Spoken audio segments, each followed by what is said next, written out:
umuhungu wa Dr Pierre Damien Muremyi wigeze kuba ministre w'intebe mu gihugu cy'u Rwanda akabasazwe n'ibyishimo nyuma yo kumva ko se yahawe imbabazi na perezida wa Repubulika y'u Rwanda Paul Kagame. Perezida w'u Rwanda Paul Kagame akaba yababariye Pierre Damien Muremyi wabaye ministre w'intebe wari warakatiwe gufunga imyaka igera kuri 3 n'urukiko rumaze kumuhamya gutanga sheke zitazigamiye. Itangazo ry'ibyemezo by'inama ministre yateranye kuri uwa gatatu rigira riti ashingiye kubasha ahabwa n'amategeko perezida Paul Kagame yahaye imbabazi Pierre Damien Muremyi. Muhungu we witwa Apollo Mucyo bakunze kwifashisha imbuga nkoranyambaga mu kunenga leta y'u Rwanda mu gihe se yarafunzwe yavuze ko ubu yuzuye ibyishimo nk'uko yabigarutseho mu butumwa bwa status bwo kuri Instagram. Yagize ati umutima wanjye uruzuye nasazwe n'ibyishimo sinshobora no kubona amagambo akwiye yo kubivuga.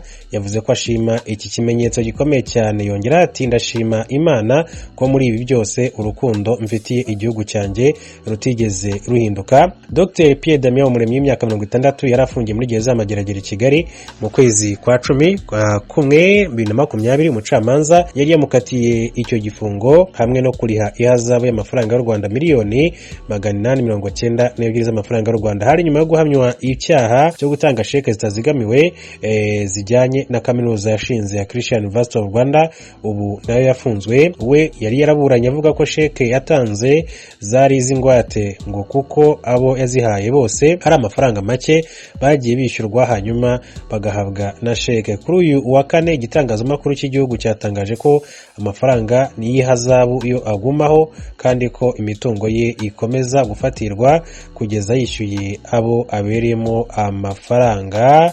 Hanyuma bwana Habumuremyi yabaye ministre w'intebe w'u Rwanda kuva muri 2011 kugeza 2014. Mbere y'uwo mwanya yaramaze amezi agera kuri 5 ari ministre w'uburezi ubwo yafungwaga mu kwezi kwa 7/2020. yarakuriye urwego rushinzwe intwari z'igihugu. Muri Repubulika ya Demokarasi ya Kongo ahavugwa abaturage batatu barimo umugore umwe baguye mu bitero abarwanyi ba Mai Mai ya Kutumba bagabye mu mihana itandukanye ituwe n'abaturage bo mu bwoko bw'abanyamurenge. Iyo mihana irimo Bibogobogo muri teritwari ya Fizi intara Kivu y'Epfo. Ni inkuru y'umunyamakuru w'Ijwi ry'Amerika Vedaste Ngabo uri mu mujyi wa Uvira. Abagwanyi ba Mai Mai ya Kutumba bafatikanyije na Mai Mai Biloze Bishambuke uyu munsi bazindutse bagaba ibitero ku baturage b'abanyamurenge bari Bibogobogo, bica bamwe muri bo bakomeretsa abandi, banyaga amatungo, batwika n'imihana irenga 6. Ibi byemezwa na Ngirumukiza David, umuyobozi wa Bibogobogo Matare. Intambara y'abantu bose yahereye saa 11 n'igice isherewe na Biloze Bishambuke na Mai Mai ya Kutumba.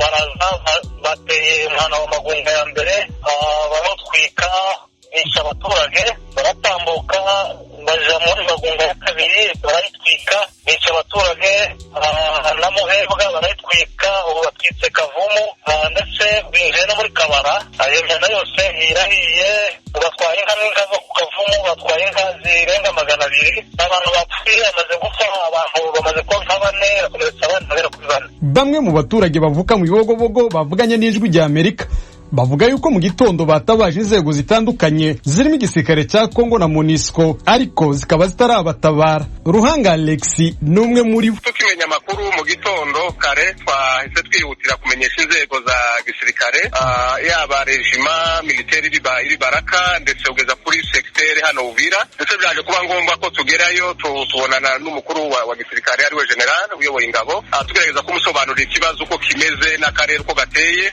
Ubwo yahise ahamagaza ingabo ziri Baraka atubwira ko batabaye.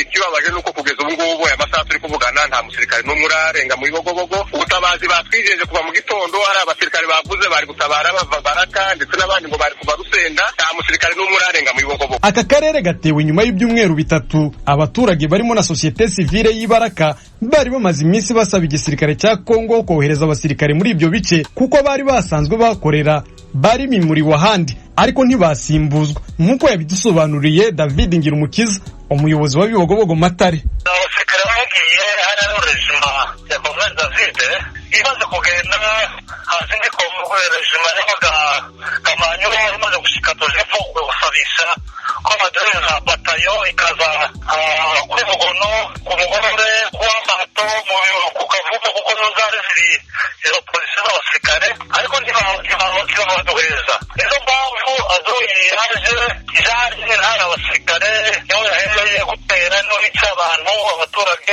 niho basiriye niho n'inka zijyagiwe. na Blaise Aimable ni umuvugizi wa Maimai Biloze Bishambuke yabwiye Ijwi rya Amerika ko mu bateye abo baturage b'abanyamurenge bari mu bibogobogo atari bo kuko nta ngabo zabo zikorera muri ibyo bice. Ntabwo twateye abanyamurenge bari mu misuso ya bibogobogo, Mugororwe, Magunga n'ahandi hose. Turaho hejuru gushaka umutekano nabo, ariko ntabwo ari twe mushakishe mu bandi, ntabwo ari Biloze Bishambuke. Icyo nicyo mbabwiye. Je n'umuvugizi wa Biloze Bishambuke, twabateye tuzi ko byabaye naho biri nibashakira handi, ariko ntabwo ari twe twabateye. Biloze Bishambuke iba muri ho plateau ya Fizi, Mwenga na Uvira.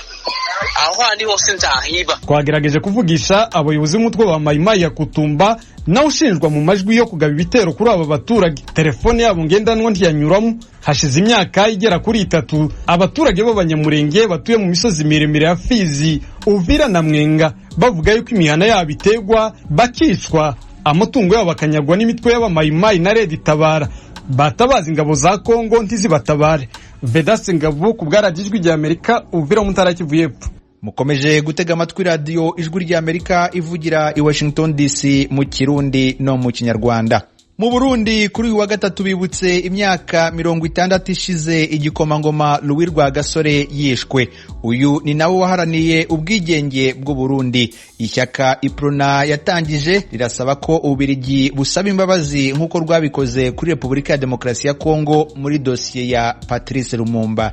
Ni inkuru twateguriwe n'umunyamakuru w'Ijwi rya Amerika Eloge Wirikaneza. Mugwane munda nabo mwahora muhiganwa, ivyo kurwanira gutsinda mu itora byarangiye, hasigaye neza ya bose. Nayo imihimbiri ibisuma n'abambuzi nibamenye ko nibafatwa bazohanwa nyaguhanwa. Aya namwe mu majambo umuganwa Louis Rwagasore yavuze umugambwe we Iprona uhejeje gutsinda amatora y'abashinga amateka kwa 18 ukwezi kw'icenda mu 1961 agishinga leta yatoye incabwenge zo mu bwoko bwose nk'uko bigaragarira mu bari bagize leta ya mbere, kandi yahamagariye abarundi bose kwitaho iterambere no kuvavanwa n'amacakubiri. Rwagasore yashimangiye cyane ko n'abamugwanya muri politike ari abana b'u Burundi kandi igihugu kibakeneye. Ijambo ry'umwana w'umwami Mwambutsa wa kane n'ubumengo niho rikivugwa kuko ibibazo ryaganisha ko bigihanza abarundi. Aka n'agace karyo. Uyu munsi Iprona yatsinze, ariko rero muri iryo tora uwatsinze n'uwatsinzwe n'abarundi basangiye intara bakagira umwami umwe, naho nyene badasangiye umugambwe. U Burundi burabakeneye bose. Uyu munsi hatsinze amahoro, hatsinze iteka n'itekane ry'u Burundi, kuko nyene ahatagira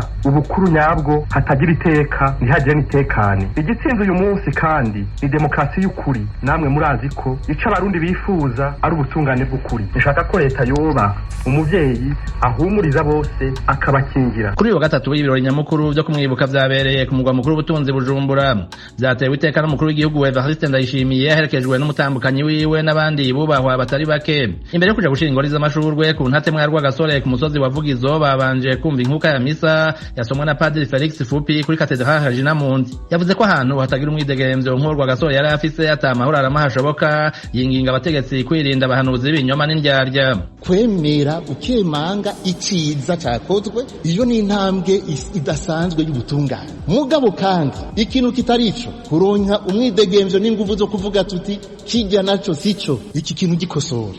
Nico gituma nkamwe bwe murongo y'abantu iyo abamwabishobora nukuronka abantu b'abahanuzi bashobora kugira umwidegemvyo wo kuvuga bati iki kintu nyakubahwa nico, nyakubahwa iki kintu sico wahushije. Nyuma y'imyaka 60 yishwe, umugambwe Iprona yasize wiciyemwe ibice birenga 6. Ishami ryegamiye leta niryo rizwi n'amategeko. Olivier Nkurunziza umukuru waryo yahamagariye Ubirigi gusaba ikigongwa abarundi. Aha yarahashinguwe Rwagasore. Baganduye Rwagasore barafise ababatumye Ababirigi, nico gituma Ababirigi ko bari bafise intumwa zabo ngaha. Tukaba twarumvise mbere ko mu gihugu giharanira demokarasi ya Kongo baheruka gusaba ikigongwe mbere bakabashumbusha. Nivyo buzwa ko no mu Burundi basaba ikigongwe bagashumbusha abarundi kugira ngo abana bacu bazonywane neza n'Ababirigi bataguma babafitiye uwo mubabaro nk'uko natwe tubafitiye uno munsi. Ku ntatemwa y'uwo muganwa atari umugani hariyo n'abandi banyepolitike nka Pierre Claver Nahimana umukuru w'umugambwe Frodebu, yemeza ko iragiye rikiri kure nk'ukwezi na cane mu vyerekeye ubutungane. Tubira turaraba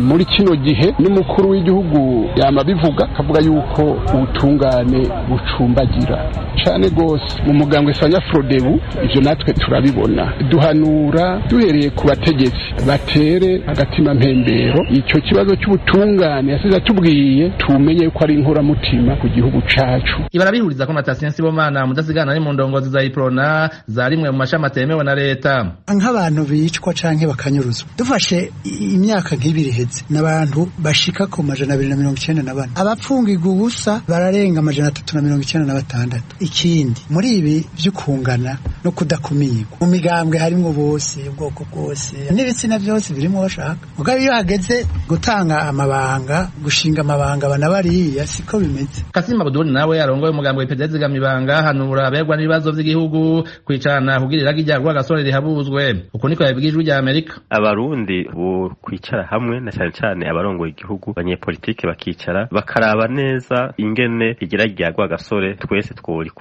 Narija abarundi twemeye yuko gwa gasore ari incungu y'u Burundi, noneho tukaraba iragigiwe mwumvirije jambo yashikirije, turumva neza yuko kugeza uno munsi rifise akanovera, nejo rizoba rifise akanovera, abarundi boshobora kubandanya biyumvira ko tukaraba twese ingene migambi gwa gasore yarafise yoje imbere. Umuganwa w'uri gwa gasore yishwe kwa 13 kwezi kw'icumi 1961 Uburundi buca buronka intaye kwikukira yazize ku itariki ya mbere ukwezi kw'indwi umwaka wakurikiye. Yapfuye afise imyaka 29, naho bamwe mu nda y'ingoma begetswe ku rupfu